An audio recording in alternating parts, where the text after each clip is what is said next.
What is the creator economy and why should you care? And what if you're a creator or a brand and you want to know how to not just build a community, but how to make your community successful, social, and a place where people really want to spend time? To find out, we're talking with Michelle Goad, a pioneer who focuses on three of our favorite topics: commerce, creators, and community. Michelle's done it all, starting as a fashion designer and buyer to becoming the co-founder and CEO of PS Department, which was a venture-backed mobile shopping app that pioneered conversational commerce and social commerce. Most recently, she was at Nike.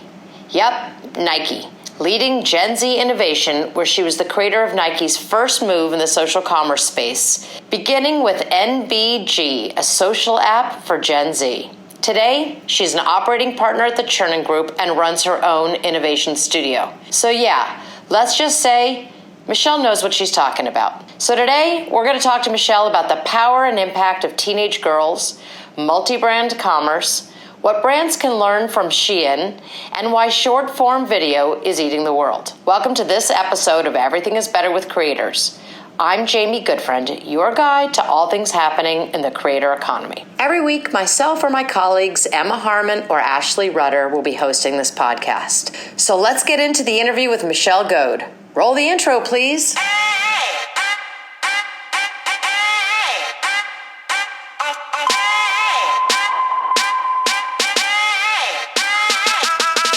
Everything is Better with Creators, the podcast that takes a deep dive into all things creator economy. Produced and presented by Whaler. Whaler, we power the creator economy. With your hosts Ashley Rudder, Emma Harmon, Jamie Goodfriend, and Marco Bertozzi. I am the creator.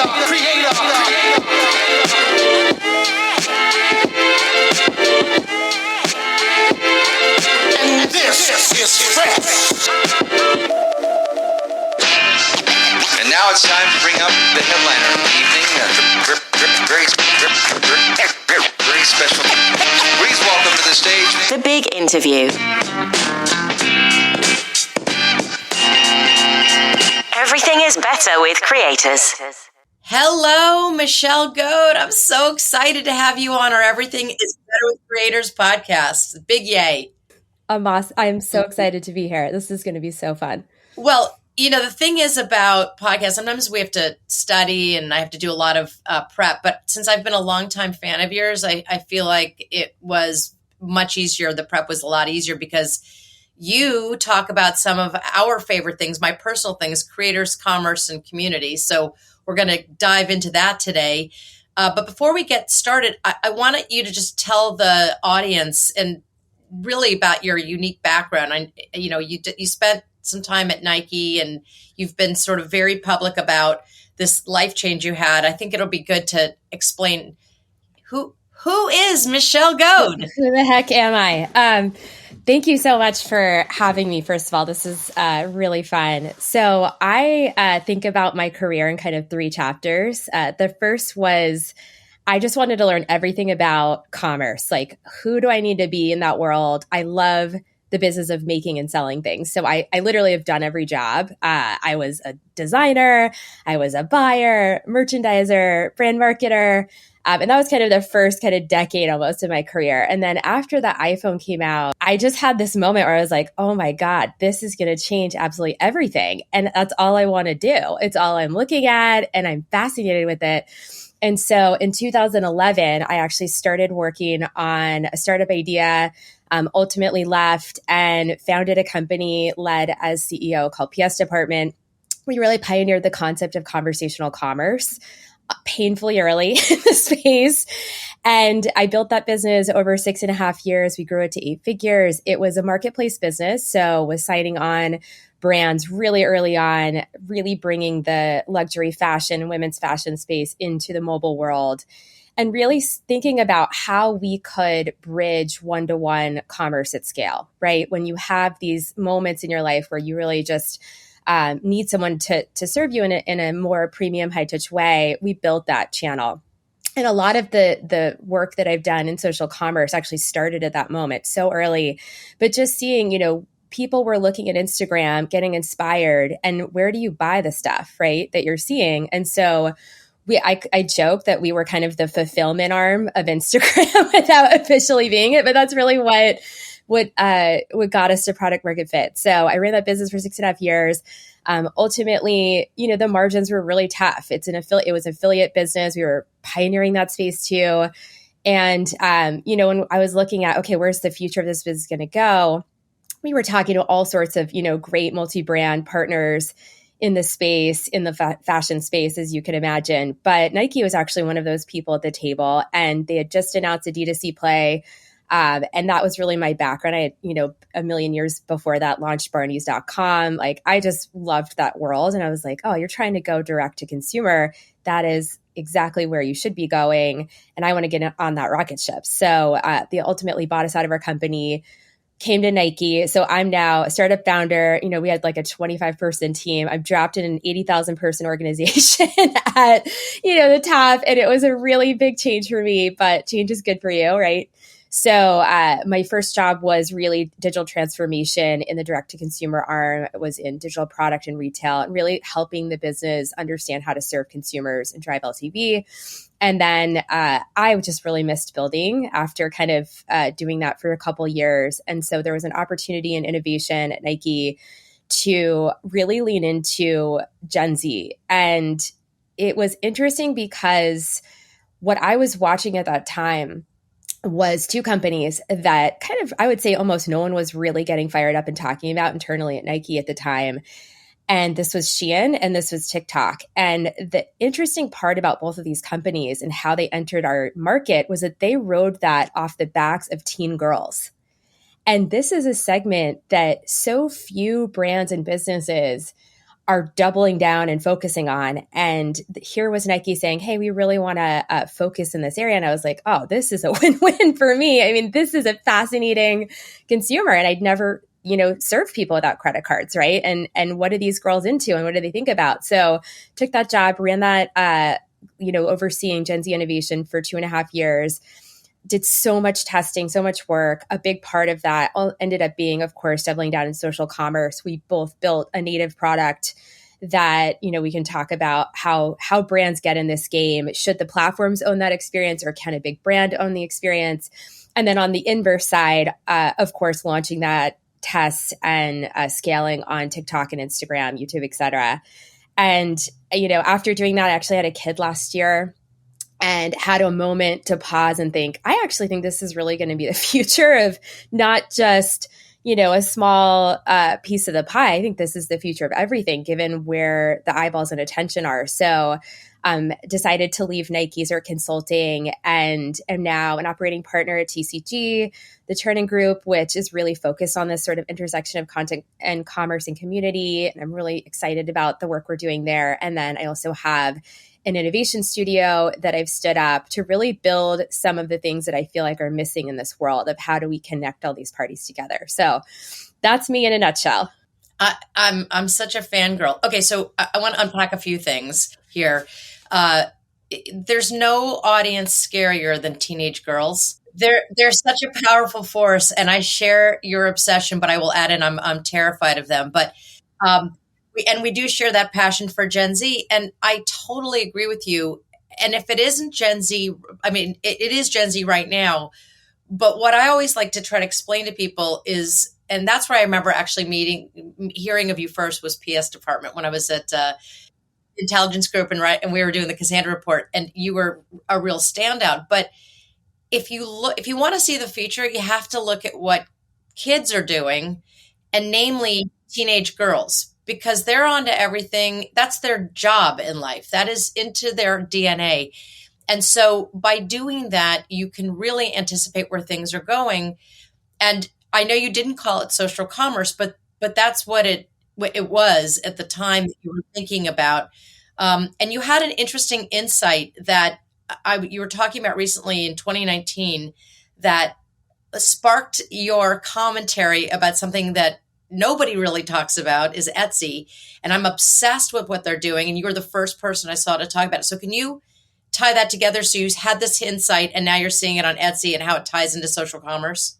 Totally. So I had a moment I think it must have been 2019. I feel like that was my kind of step change where I started to think about the future of multi brand commerce, right? And looking at and hearing the voices of these girls, and this was US specific research that we did, but almost none of them were talking about going online and shopping in multi brand digital commerce. And I thought about it. And if you think about these girls, right? I joke like teen girls actually run all of our product roadmaps. We just don't acknowledge them in the room. But if you think about these girls, they're going to the mall and then they're spending their time on social and they're converting probably at the brand level on the PDP, right? When they see something, they're inspired. And so where does a multi-brand digital play fit into that?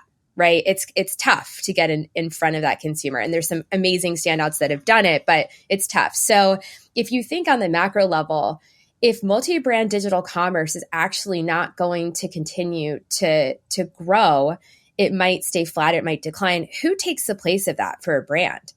And for me, that was just this, okay, well, it's the platforms, right? Like if they just turned on native commerce, where you point that consumer can be completely determined by the platforms. And as a big brand, in my thinking, it was like, oh gosh, that gives them a lot of power, right? Like you're not negotiating with your traditional wholesale partners. You're negotiating with the biggest media companies in the world. And when I thought about it, my thinking was, well, what if you're a big enough brand? Could you actually build some of this muscle yourself? Meaning, why should the social platforms be the only players that get to develop a social commerce like experience natively? And so we sought out to build that exactly. We launched a pilot called NBG, Nothing But Gold, Nike by Gen Z, that did this and really looked at, can we build social features? Can we start with community? Can we feature the consumer purely in our experience natively? And will we see the same type of sessions that the platforms are seeing themselves, right? And the answer was really fascinating. Right when we launched, the entire home feed experience, you imagine dipping into TikTok, Instagram, all integrated into an experience, all featuring, of course, Nike at the time. And the sessions, the usage, all of it was exponentially higher than a traditional feed format of a brand where you're typically, showing your marketing collateral only. So session frequency was super high. And then the next step was these girls were seeing that they were tagged in these feeds because we were featuring them, getting permission, et cetera. And then they were going back and trying to connect with each other because they were like, oh, this girl's into sneakers or this girl's into, volleyball, whatever. I want to connect her because I found her and I saw her on MBG. She must be into the same things as me. And they were going back. Pause there. I want to just make sure it's really clear. So walk us through a little bit more of that user experience when you say the feed and then they were getting tagged, because I know this is natural to you. It's so fascinating, but I want to make sure we really dive. Yeah. I mean, I think the best comp right now is actually to go and look at the Etsy feed because they're doing the exact same playbook. And I think it's so smart.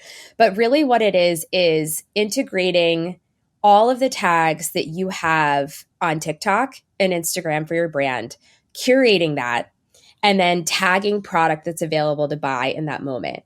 And so it's a curated feed of community, but it is real time and it is exactly like social, right? It's just your world. And when you would go and you would look, it's this beautiful community, right? That's flexing in your brand. And within each post, we would tag the content creator, right? And when you tapped it, it would take you to the original post. And that's what the girls were doing. They were going and finding each other because they wanted to connect, right? They wanted to build this community because, how else do you find like-minded people? And so right away, my brain was like, oh my gosh, brands are literally going to have to build their own social networks because you want to own that, right? You want to host that community and foster that community yourself.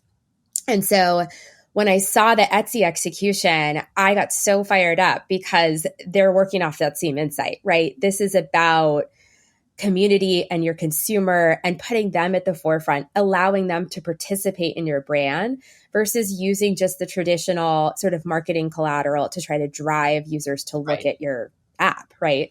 So that, I mean, I'm really fired up about what they're doing. It's so cool and so smart. Well, it's the digital equivalent of people standing in line at Apple to get the new phone. You see the people in line and you find your people. And again, I think community is the least understood aspect of marketing right now. And we're going to get into that in depth because it's a huge upside, and it actually has a lot of downside if you don't do it. But fascinating to me that people aren't doing it. But here, I'll just throw something that's a bit provocative back at you.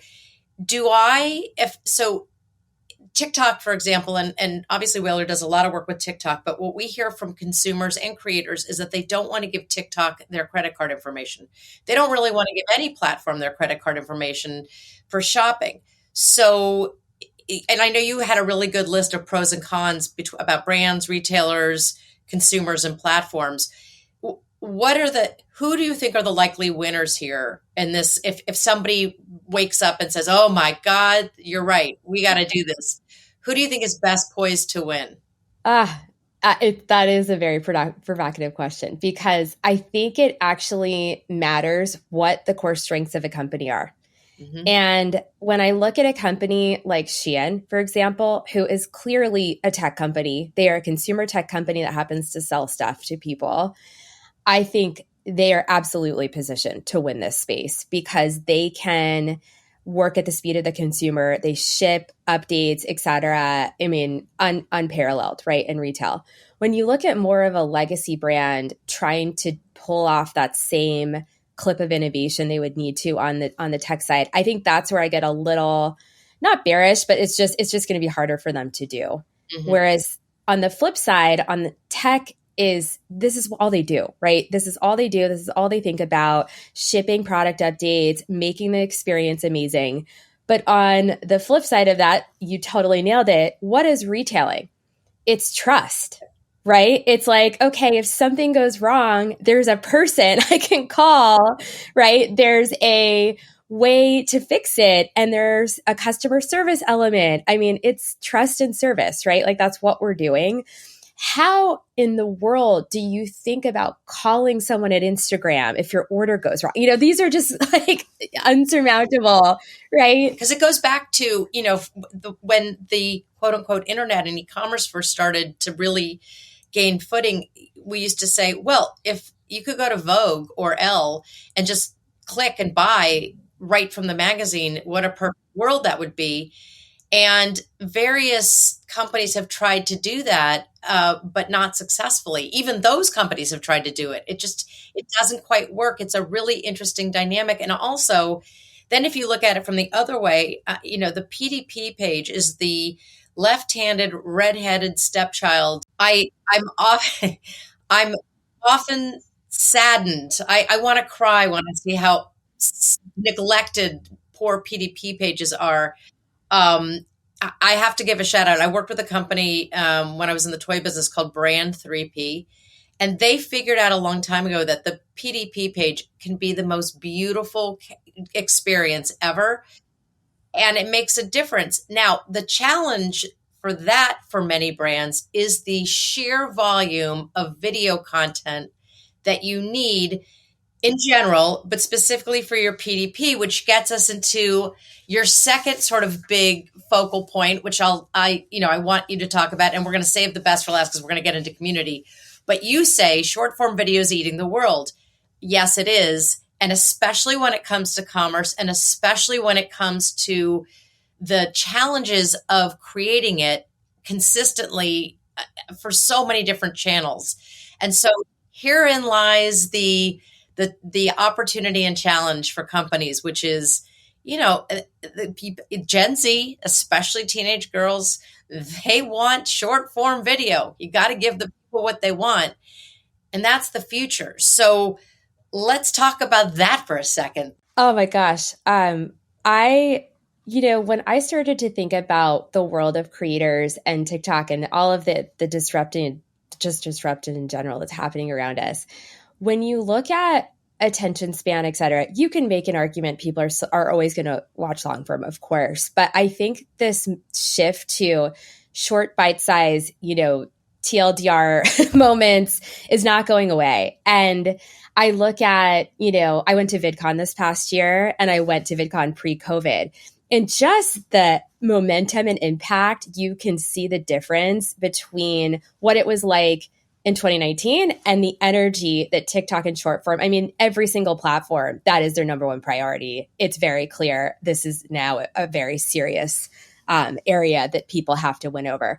So you look at video and you're like, okay, everybody is looking and watching and obsessed with short form video. And now that's the playbook.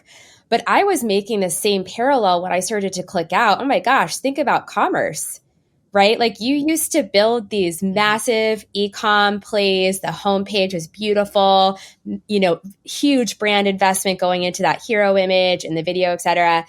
And now, what is your e-commerce? It's a creator's post with a product tag, right? Like that's e-com now. And so like that's short form e-commerce, and you could make the argument even honestly for the web itself, right? A lot of the way you design a page is even changing because people used to make these like very deep blogs or just like deep, websites where you have to click 17 different places to read. And look who came in. It's Linktree, right? Who's like, hey, we're just putting 5 links on this and they're totally crushing it. It's just like, okay, all of this is just getting disrupted. And so when you think about what your site experience it needs to become, it's all those connection points and how do you collapse the steps and how do you really think about, okay, this person's going to see a short form video. Let's use that as a teaser to maybe bring them into a different type of experience. And it's not going to be the traditional landing page. It needs to be the TLDR of that, right? And I think that's a very disruptive idea for how we think about just even site design overall. The long-term effects and ripple effects, I think the reason, and I don't know, you tell me, but I think the reason hasn't been more recognized and quickly adopted is that most companies are still so siloed that the team that's doing creative content it's all horizontal, right? The video content team is one team, the e-commerce team is another team, the paid media team is another team, and while they may cross over for a consumer, a human being, they go across it all vertically. No, it's the other way around. Sorry. Up and down is vertical. I can do this. Up and down is all vertical silos, but people go across it horizontally. And they're not connecting there's like a lack of dot connection there, because if you look at what people want to do and you look at, especially let's use the teenage girl, I see the thing on TikTok, I want to buy it, I click, what does that look like? Where do you want them to go? And how quickly can they just buy it? And there should be a metric on probably speed to purchase as opposed to just conversion, because I think in one session, because there is no funnel for these kind of items. It's not everything, but there's no funnel. There is no, we used to have, and I was talking about this with Hartoon Weiss at TikTok recently, and they're so brilliant about how they're thinking about it. That there is no, like the frequency models, the MMMs, all of the ways that we have been training ourselves, and they talk about unlearning things. Well, this is the biggest unlearning, is that, okay, so what? I used to model that I needed 6 times to get somebody to go down the funnel. Well, you probably don't need 6. You probably need 1 if you do the short form video the correct way. I don't know. It's the Wild West to me, but I don't even think people realize how much it's going to change. Oh, I mean, so the way I've been thinking about it, and this will probably change 6 months from now, but the way I've been thinking about it is I envision this pyramid, right? And at the very top of the pyramid are what I call brand catalysts. These are people that, stand for your brand values. It's kind of the traditional people that brands have signed. And what you expect from them is to really represent your brand and create content and be a like-minded, partner to your brand. those people are not the people who are going to be selling stuff for you. Like that is not the objective with that play, right? So these are the bigger audience kind of, entertainment type deals. At the bottom of the pyramid are your affiliate creator partners, right? These are people that it's a groundswell effect where you're finding these people who have really incredible audiences that trust them, that love them, and they have a proven track record to buy. And I feel like those two types of creators just in and of themselves are so different, but every brand historically has been kind of just lumping these together, hoping that there's like either a halo effect or, let's try to measure ROAS off of that. And it just doesn't work. Like you need two different objectives for that alone. And so, I think there's going to be a whole affiliate creator, double down on just like, who are the people who can actually like really build an audience that converts and trusts them, almost like a retail partner. And then of course, like I think the entertainment ones, measuring them off of the ability to convert is just not doing them justice. That doesn't make any sense. Well, this is a topic we talk about a lot is, digital marketing. We went, oh my God, you can measure everything. But that, multi-touch attribution is the bane of many people's existence. Yes, Painful. Exactly. So here's another way to look at it. And maybe I love to reframe this. And I had this idea the other day, and this is, you can tell me this is crazy, but I kind of think about direct marketing, right? And I used to work at Wunderman, and Lester Wunderman, God love him, he passed away a few years ago. He invented direct marketing, which was if I send you a letter, Michelle, and it says "Dear Resident," versus if I send you a letter and it's some sort of solicitation and it says "Dear Michelle Goad." It's obvious you're going to open the Dear Michelle Goad, and that's a euphemism because nobody gets direct mail as much anymore than like those coupons. However, given that it's digital, we moved into CRM, and CRM is also an unloved capability because it got really boring. It got very corporate. What if you started to think about TikTok as the CRM for Gen Z? Why couldn't we think of it as a nurture stream? Why couldn't we think of it as a way of, or even taking short form video and really adding it to the CRM techniques once you've got someone's data to be able to communicate to them, not in a boring email, but in a way through content that is creator driven, that's personalized. Oh my God, I love that. That's so cool. I mean, I feel like one of my missions in my career, and I've said this for a long time, is to enable consumers to feel seen.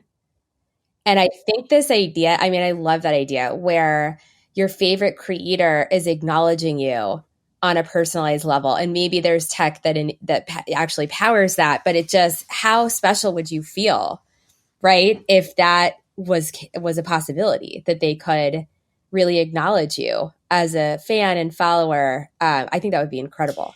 I know these are the musings I have in my old age these days, because it gets me so geeky.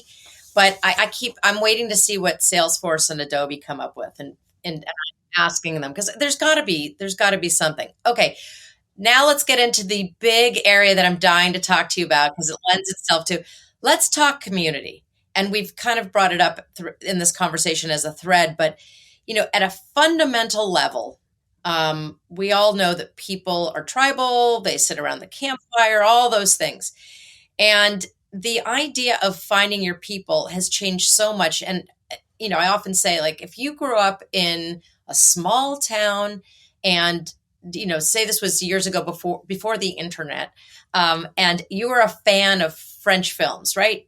You would have no idea who else liked French films or foreign films until a movie came and you could see who was in the theater with you. Like there was no other way to find people that you didn't know. Obviously now with communities, if you've got something that you're interested in, no matter how niche, you can find your people, and being seen is important. And we call this idea. So we did a research study, and the one of the big stats that the insights that we got was people are moving away from aspiration and moving toward belonging. It's the belongingness of it. And post-pandemic, I mean, Instagram, I think, was about perfection and polish, and that's turnoffs now. And that's what, so you've got all these factors, right?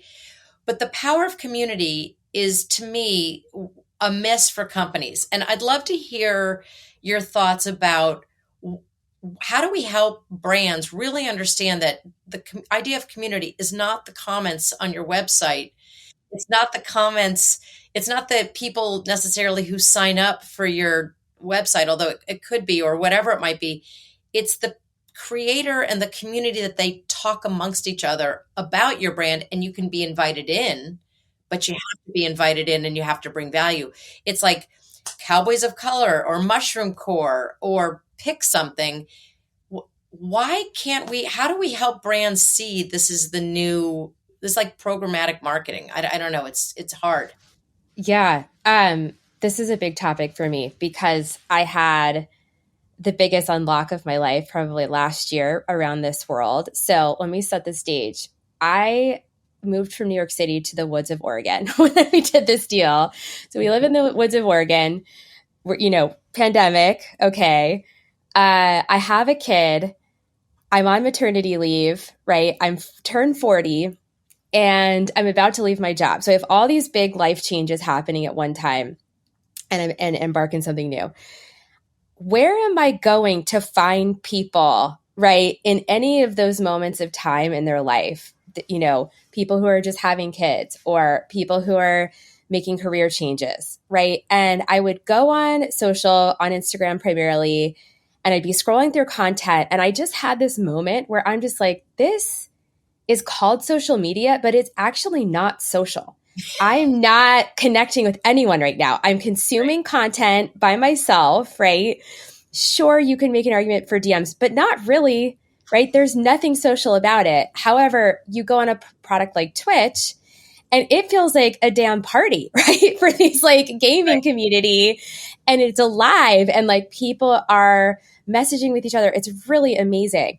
And so for me, I started to think about, oh my gosh, where are you going to find like-minded people or just people that are in these moments that you can connect and learn from? And so I started to really dig into this space, starting with the work we did for MBG, because I saw that the girls wanted to connect with each other. There was really no native products that I could find on the market at that time that enabled brands to host this stuff. And so I think we're kind of waiting for a player to come in and say, hey, we're going to help you connect your consumers with each other in a peer-to-peer way that's not just like Discuss, like the OG comment thread. Like we're gonna make that Twitch energy for you native. So I think we have a moment and an opportunity for some tech to actually come out. In the meantime, I feel like a lot of brands are just like, okay, we're going to stand up a Discord channel, or, oh, we're going to, do a Slack group, et cetera. Facebook groups, like everyone's kind of hacking it. But I do think that this is probably going to be the biggest unlock for how you think about retaining and serving people in your own world as a brand. Because if you don't do it, someone else will, right? There are other people who are going to be building incredibly engaged communities. They already are, by the way. And the next step for them is just flipping on commerce. And it kind of happens again, where it's like, okay, you're getting to get disrupted here. You used to own that relationship. This person is in there day in, day out, hosting community, fostering these conversations and relationships. Of course, you're going to be loyal. And you have, going back to the original point, you have trust, right? And a totally new format. And so, if I'm a brand, I'm thinking about, okay, how do I elevate this relationship like as soon as possible on my experience so that I don't have to now go and manage a third party platform. I can be the platform, right? Brand is platform in that particular move, because people are going to come to you. They're going to come for connection, not just commerce. I think that's so powerful. Anything that you're seeing that we haven't covered that you think should be on people's radar? We didn't really talk about specifically about any creators that you love or follow. Could be anything you like, but what's out there that you want people to go take a look at? Oh my gosh. Well, I think right now what I'm spending most of my time doing is thinking about how and who the right verticals and brands are to light up creators and influencers, using them differently, to really start to tell their story on their behalf, and almost thinking of them as part of your payroll. Like they're actually part of your team. They are, ambassadors, but also they're there to help you accelerate and build a growth channel that maybe you haven't tapped into before. And it's fascinating because I've been doing this for so long. I always make this assumption that everybody's already doing it. It is like, a big part of their strategy. And the reality is it's not. And there's a ton of verticals out there that haven't tapped into this area. And so I've been really getting excited thinking about what are those, I call them just like, it's like everybody kind of has the same, to-do list, right, on their day. And what are those moments where you can take something that's boring? I use home organization as an example. And everybody has this shared thing where they have to like organize their home. And what are the people out there making it fun, right? Like I have to do the dishes every day. Like who's out there making this fun? And then thinking about, okay, what's the commerce business that hasn't tapped into that? Like that's the stuff that gets me really fired up. And, I'm just always looking for those opportunities. Well, I'm a huge fan of clean talk, and I drive everybody in my family crazy. Obsessed. I never learned all this stuff, so I've become obsessed. So the next time you're doing something in your home organization or cleaning area, just let me know, and we can do Thank you. music or something. It's a frightening habit that I should probably not share. Amazing. Michelle Goad, this is unbelievable. I am so grateful for your time. I can't wait to continue with these conversations. And for anybody listening, Michelle and I are now going to go out and write up a pitch, and we're going to be circling around raising funds for our new. Call me.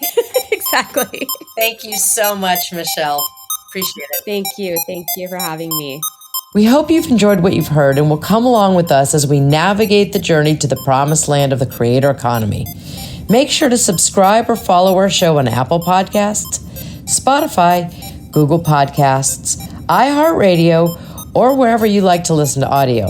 And of course, we'd love a rating and review if you get the opportunity. Make sure to check out more from Whaler and all things at the intersection of a talent network, brand partnerships, technology, and creativity at whaler.com. Follow us on Instagram, Twitter, and LinkedIn. For Everything is Better with Creators, I'm Jamie Goodfriend. We'll catch you next time.